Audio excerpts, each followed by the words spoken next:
I'd just like to start with some really good news for us. Maybe I should start with the unfortunate news, at least in the very short term. Tyson Stengel's not going to play. He's got a family issue that he's dealing with, but it's opened up the opportunity for us to bring George Stevens in to make his debut. So as those who follow our VFL side closely would know, he's just been ultra consistent this year, not just on field in the VFL games, but the way he's gone about it in our system, and it just gives us great confidence that he's going to come in and play to the same level that he's been displaying at VFL level. So after a bye, it's a good news story, we think, coming into this game. Chris, you named it 23 last night with Tyson in it. Were you aware going in that you may have to make a change? Yes, yeah. But it's, as is our practice, generally if there's a 0.1% chance that the guy might play, we wait until the very last minute, but he's still interstate. So at this stage we knew that he wouldn't play. So when that happens, we tend to communicate it. When did you deliver the good news to George? About half an hour ago, out on the ground. Did you guys see it? No. No, okay. It might have been just before you came out on the ground. Sorry about that. But yeah, the boys are pumped. I mean, I think as some of you have seen in the corridors, the boys are excited, and I mean the players are always excited when a young player makes his debut. It's a huge milestone in an AFL player's career, but I think even more so when the players have observed someone just delivering week after week and training really hard. And look, every player deserves their chance when they get it, but some of them have just been made to wait a little bit longer, and I think it adds a little bit of spice to this one. Because I know all players have their own sort of program down here in Geelong, but the other name that we can see out there was Bailey Smith. Is he all good to go? As far as I know, yeah, he's like, it's it feels like it's a bit of a weekly occurrence, this one, and you guys are getting too good at working out who's there and who's not. But it's such an individual day for us today. So if there's something that I'm not aware of, I'll get across it. But I mean, I certainly don't even mark the role.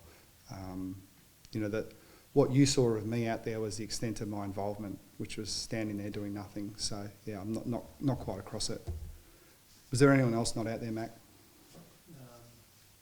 I didn't see Guthrie standing out there. No. Okay. So I guess the point I'm making is we could sort of go through this every single week, but I wouldn't read too much in it. Now, there'll be the odd week where you'll be like, he didn't play and there was something in it, but I don't think it's this week. I only asked because Stengel was missing as well. Yeah, so that's right. Yeah. But again, I'm really clear on what the situation is with Tyson, so I'm communicating it. It's also a big week for you, Chris. I know you're not going to want to indulge this for too long, but 350 games is a major milestone as a coach. How do you reflect on that journey so far? I try not to be honest. I just try to look forward, and I'm struggling to think more than a couple of years in advance. You sort of have to. Everyone has to in their life to an extent. You've got to do some sort of long-term planning, but the more I look too far forward, the less comfortable I get. And if I look a day back, I end up regretting it. So, look, the acknowledgement's nice, but I think that's sort of the extent of it. Been around for a while. I think there will be a time, because I was at the Hall of Fame a couple of weeks ago, and they are nice occasions to see people get the chance to reflect on it. But I think it is a long time after they've finished for a reason, because, that's the time to reflect when you're done. So I'm doing everything I can to just be in the moment, but thanks for the acknowledgement. Let's move on. I was going to say, so how long do you... What, good try. Yeah, go on. How long do you want to keep doing it for? Yeah, it's a good question. Somewhere between 8 home and away games and infinity. I don't know. So I guess go back to George's once again. Is he going to be starting, or will he be the sub? Or? No, he'll start. And it's an interesting question, because the point has been brought up that it's, in a way, I'm not a fan of the sub rule, to be honest, but I'm only one opinion out there in the ether. And it's not the reason I'm not a fan of it, but it's not great when a debutant is the sub, but I was always taught, and I still fundamentally believe it now, that the team trumps the individual. So it's not a matter of us being nice guys. We just think the the right thing for our team this week is for him to be in the 22. Can I just ask, what have you seen, I guess, across 18 months from him coming in to the program? And so he's been ultra consistent at VFL level, but from when he started to now, I guess, what growth have you seen as him as an individual, and what do you feel like he will bring to the field tomorrow? Yeah, so without explaining to Richmond exactly what he's going to do, he's a big-bodied midfielder, very high-quality stoppage player, but he's an elite kick. Like, it might be his biggest weapon, actually. Like, we want the ball in his hands, and he's going to hurt the opposition with his kicking. I would describe his improvement as being across the board. Like, he didn't come in with any fundamental weaknesses. I think there might have been a bit of a perception he'd had some injuries throughout his junior career that maybe he wasn't the best runner as a midfielder, but that hasn't been our observation. He's improved a bit, but he was already pretty good. Our academy guys have done a great job, but they love working with those guys that are so driven. Like George just came in, willing to work and doing everything he could to improve.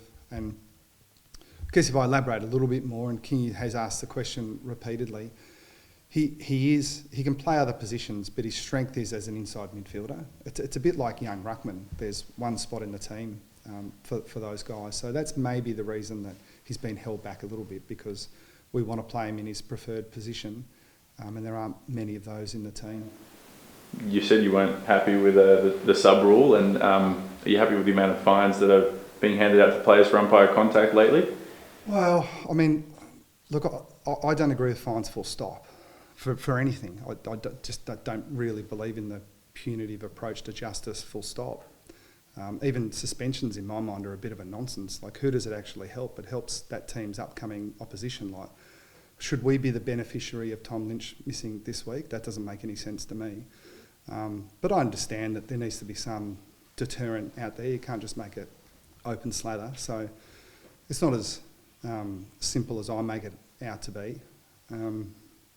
But I do appreciate the AFL's forthrightness in actually seeing something that they think needed to be addressed and addressing it. And I do think it's a reasonable point that, it's a reasonable example of something that when you see something, like, it's okay to act. You don't always need to wait, say, until the end of the year necessarily. Now, whether players should be subject to further sanctions based on rules that didn't exist, that's a conversation that could be had. I mean, my sense is that common sense will prevail if something does happen. I don't think anyone is sitting here thinking that if a player's had 4 issues, that if he inadvertently bumps into an umpire that he's going to get suspended. He's likely to get a bigger fine, which again I'll disagree with, but I'm in the minority there, clearly. My sense is, even with that one specifically, it's not really an umpire contact issue in general. It's an umpire contact issue at centre bounces. So my sense is that there'll be a rule change there, because even the players that have been fined this year, at least in my opinion, often weren't the perpetrator. Like, we got guys who are getting either nudged into umpires, or really good players who are using the umpires as a screen, jumping out of the way. I don't think that it is right to say that the player that actually made contact was in a position where he could have avoided it. I mean, he could have avoided it if he just let his opponent go. But that's not the game we play. So there's a way to outlaw a player, do you believe, to not use an umpire as a screen? Is there a way to write that into the rules? Yeah, I don't think you should be able to run behind the umpires at centre bounces, full stop. Fixed. But no one asked us. Do you have a view on the bounce, Chris? I think a lot of people do, Kingy. Like, I think the umpires don't want to bounce it. I don't think anyone in football really wants the ball bounced.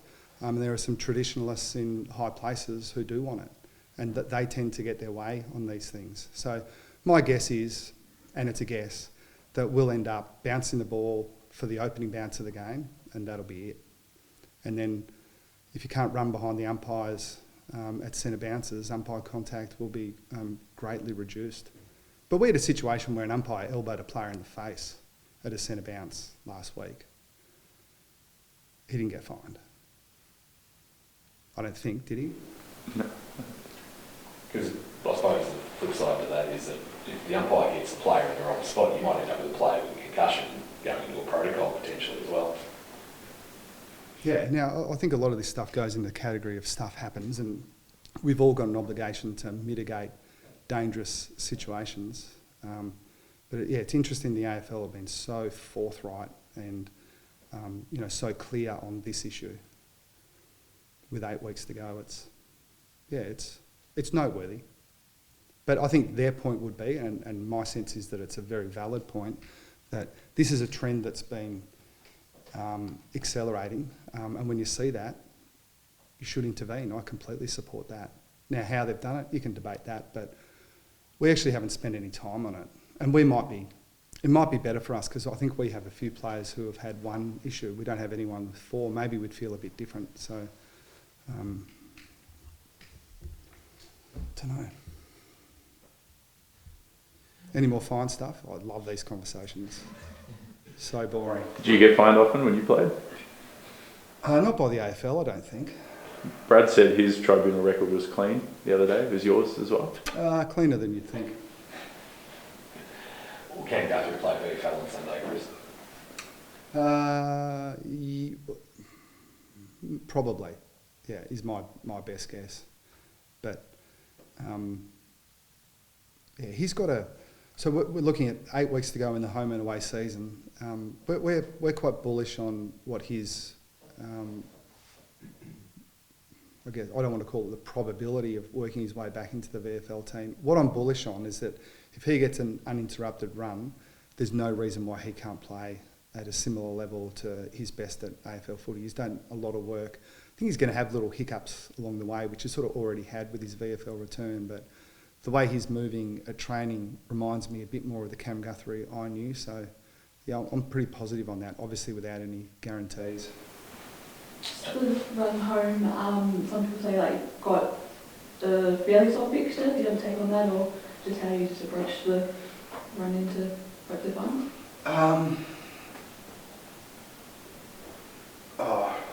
I just, how do I put this without sounding like I'm having a go at those people that say that? I mean, I just find it so disrespectful, and it just sets you up for a big fall if you say this is an easier game than the other one. But just the competition, even if you isolate it to this year, is littered with games that have surprised you.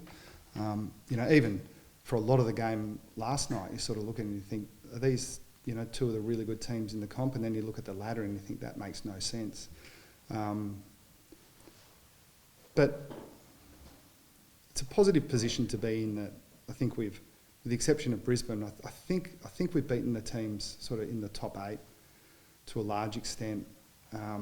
And we might have lost to a couple of teams that aren't in the 8. So I'm not sure what that tells you, except for us that we just should work on doing the very best we can in the next game we're in, and not try to look too far ahead or forecast how other teams are going to go.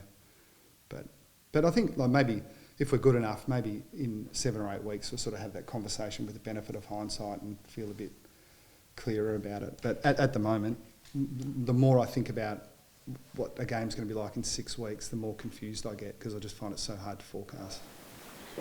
Lemmy Hoffman and Mollier play VFL on Sunday. Chris, they both listed as.